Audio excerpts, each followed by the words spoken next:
Hello everyone, welcome back to my channel.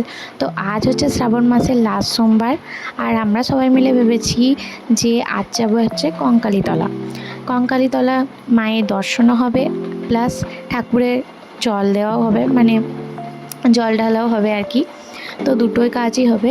আর অনেক দিন ধরে ইচ্ছা ছিল যাওয়ার, মেনলি আমার মাসির ইচ্ছা ছিল যাওয়ার, তো তাই জন্যই বেশিরভাগ যাওয়া। আর মা ডাকলে তো যেতেই হবে, তাই না? তো তাই জন্যে বেরিয়ে পড়লাম এখান থেকে।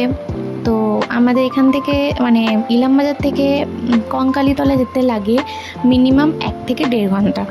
তো চলো আমরা যাই, আর তোমরা এই ভিডিওটা দেখতে থাকো, আর আশা করছি তোমাদের ভালো লাগবে। আমরা চলে এসেছি কঙ্কালীতলা। আমরা প্রথমে ভেবেছিলাম যে প্রথমে শিব মন্দিরে পুজো দেওয়ার পর আমরা যাব কঙ্কালীতলায়, কিন্তু এখানে এত ভিড় দেখে আর মনে হলো না যে এখানে পুজো দেওয়া হবে। তো তাই জন্য আমরা ফার্স্টে গিয়েছিলাম হচ্ছে কঙ্কালীতলাতে। দেখতেই পাচ্ছ এখানে অনেক ভিড় হয়েছে, আর আজকে যেহেতু লাস্ট সোমবার বলে কথা, তো সবাই জল ঢালতে এসছে, প্লাস অনেক ভক্ত এসছে। তো তাই জন্যই আমরা এখানে একটা ঠাকুরের ডালা নিয়ে চলে গেছিলাম কঙ্কালী মায়ের থানে। তো ফার্স্টে ওখানে পুজো দিয়েছি, আর এখানে দেখো কত সুন্দর শিব ঠাকুরটাকে আনা হয়েছে।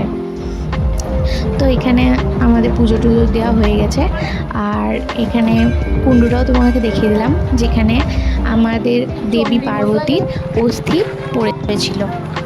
হ্যালো গাইস, আমাদের কঙ্কালীতলায় পুজো দেওয়া হয়ে গেছে। এবারে আমরা ভাবছি শিবের মাথায় জল ঢালবো, কিন্তু এখানে অনেকটাই লাইন পড়েছে, তো তাই জন্য দেখি কি হয়। এখন এখানটা একটু ঘুরছি, প্রথম ভাবছি জল ঢেলে তারপরে তোমাদেরকে গোটা কঙ্কালীতলাটা দেখাবো, কোথায় কি আছে না আছে। তো চলো দেখা যাক।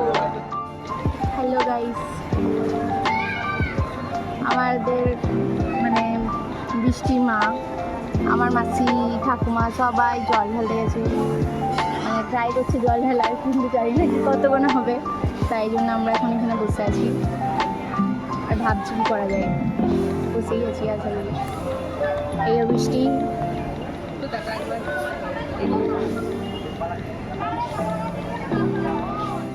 তো ভিড়টা একটু কমার পর আমরা গেছিলাম শিব মন্দিরে শিব ঠাকুর দর্শন করার জন্য। তো দর্শন করে আমরা একটু চারিপাশটা ঘুরে দেখছিলাম, তো তোমাদের সাথেও শেয়ার করেছি, তোমরা দেখতে থাকো ভিডিওটা।